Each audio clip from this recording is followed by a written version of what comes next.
Hello there, folks. UFL Jim here with the UFL Show with UFL Jim. Recapping week 1 of the United Football League. God, it feels so good to be back.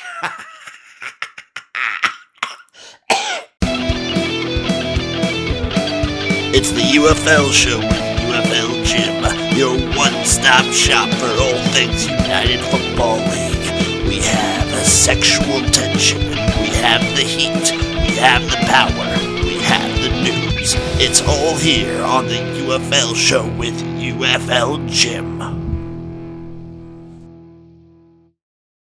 Week 1 in the books. Man, what a time we all had. It kicked off with a banger. Louisville, Birmingham Stallions get it done. Oh, but there were so many games to talk about. So many vibes. Rapoli, I don't know how he's doing it, but he's doing it. He's giving me the tingles. There was a lot of hype coming into this week. And somehow, on most of it, not all of it, but most of it, it delivered. People were talking halftime shows. People were talking crowd sizes. People were talking what are the teams going to look like. And we got answers to almost every single question. So let's break it down game by game. First off, we have the Stallions versus the Kings. Stallions get it done 15-13. Now, the score may sound like it was low scoring, and when you think low scoring, some people think boring. I know Rapoli's been kind of getting that in people's heads, but this game was thoroughly entertaining from jump. The crowd was into it. The vibes around the stadium going into this game were amazing, and the game delivered. It was back and forth. Offensive lines need a little bit of work. The run game for both of these teams, not stellar, but in my opinion, both quarterbacks looking pretty darn nice. Matt Corral gets it done. The Kings, they kept trying. And Jason Bean, the man that you are, made some incredible throws and a couple doy-doy plays. But that's to be expected when you have a guy like Bean in there. If anyone has ever watched him play a ton at Kansas, that's what you expect. Also, some of those picks, one of those picks, not his fault. The dude's a playmaker. He's going to get better. And the other thing that's going to get better for hopefully both these teams and a lot of teams, honestly, is the run game. The fans in Louisville were absolutely incredible. They showed up. They showed out. They were loud. They were going crazy. They were fighting with Birmingham Stallions players going into half. That was awesome to see.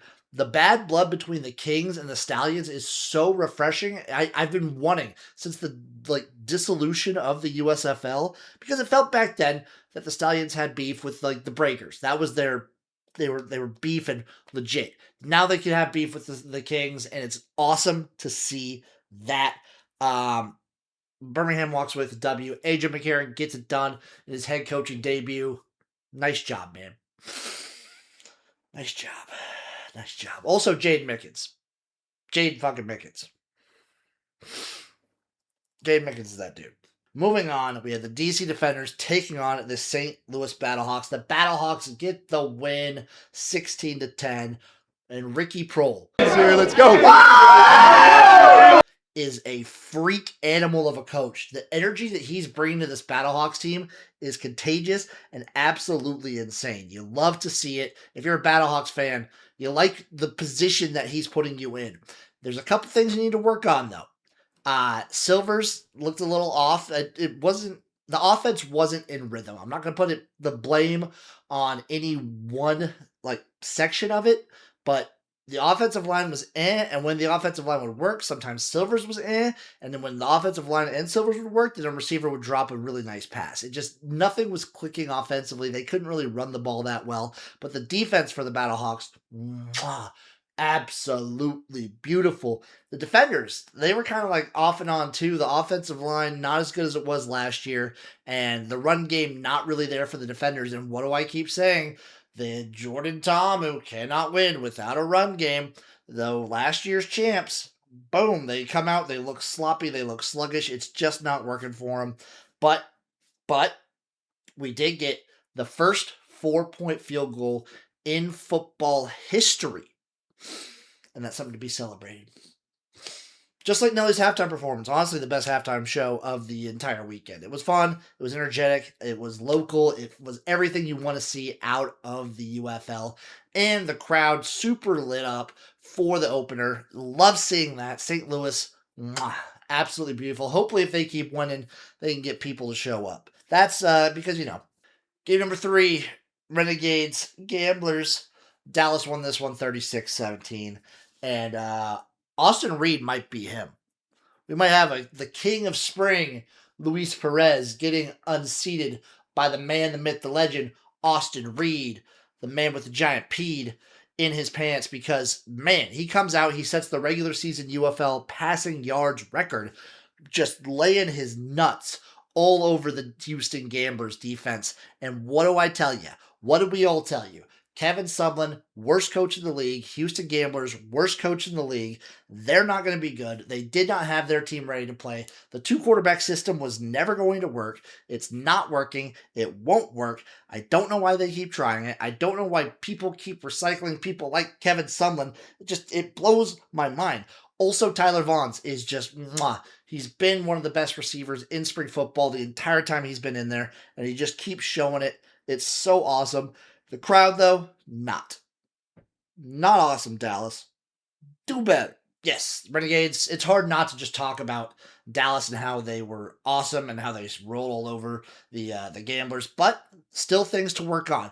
There was many moments in this game where the play calling was just, it was getting out so slow and they had to take delay of game penalties or call timeouts.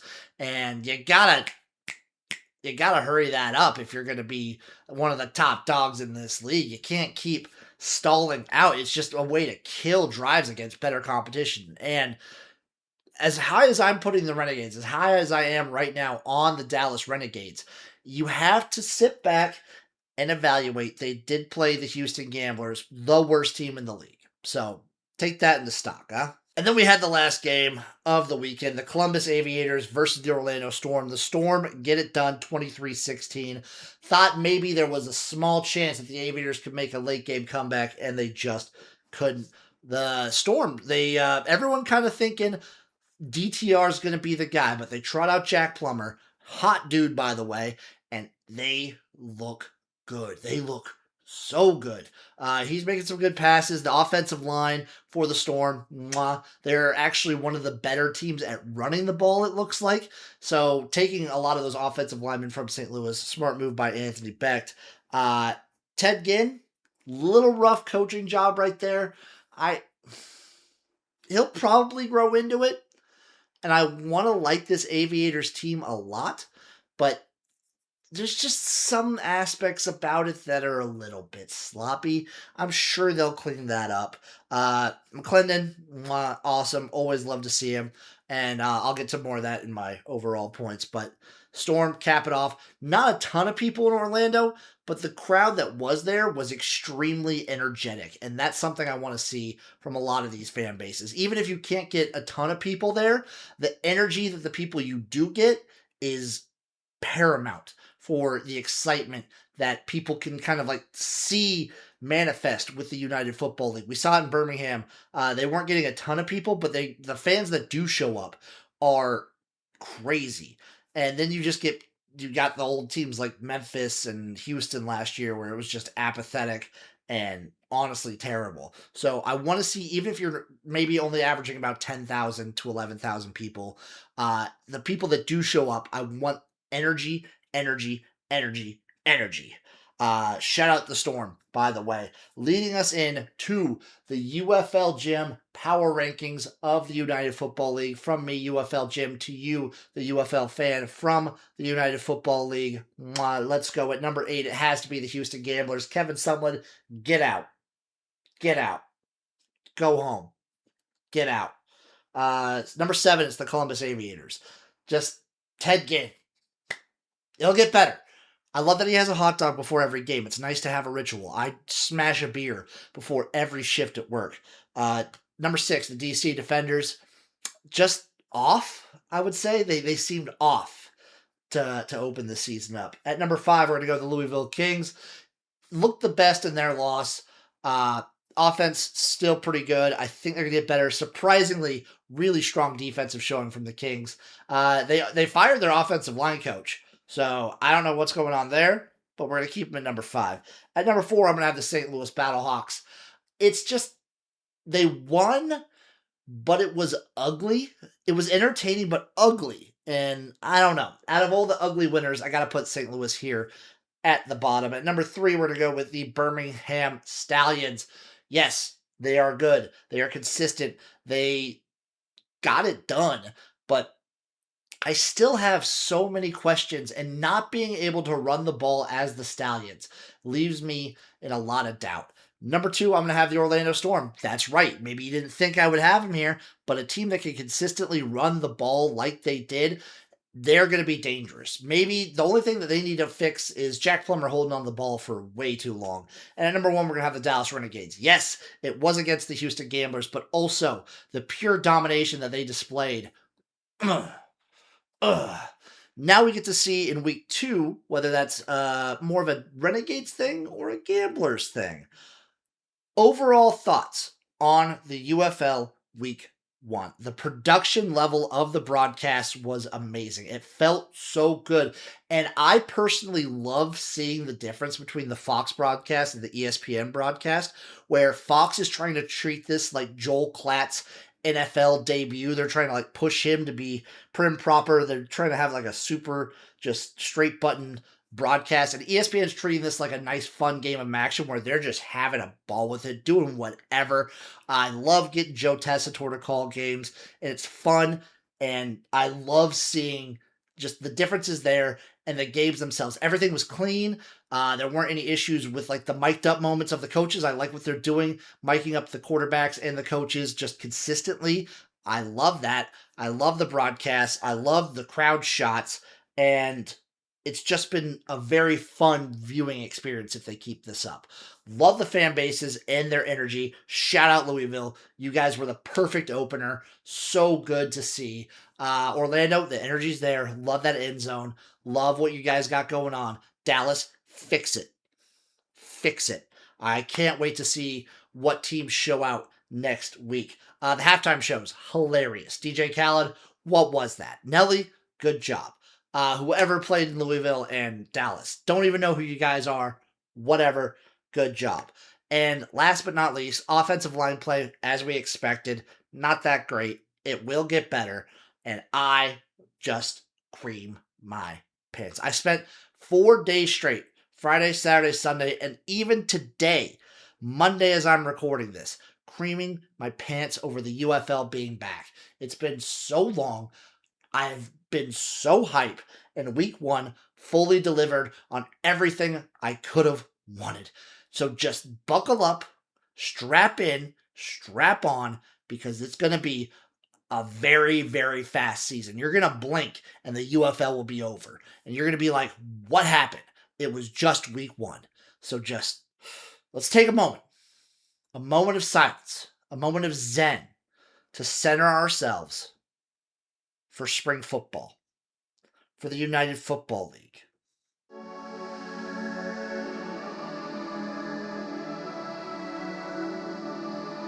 Thank you all. I'm UFL Jim.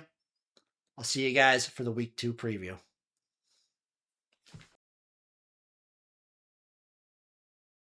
Listen, Jim, I don't know how deep this rabbit hole goes. I don't know who all is going to get involved.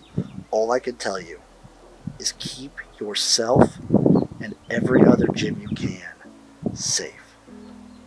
In times of turmoil like this, us Jims have to stick together. We're all we have. But I'll tell you this as well. Everything will be uncovered. Investigator Jim, out.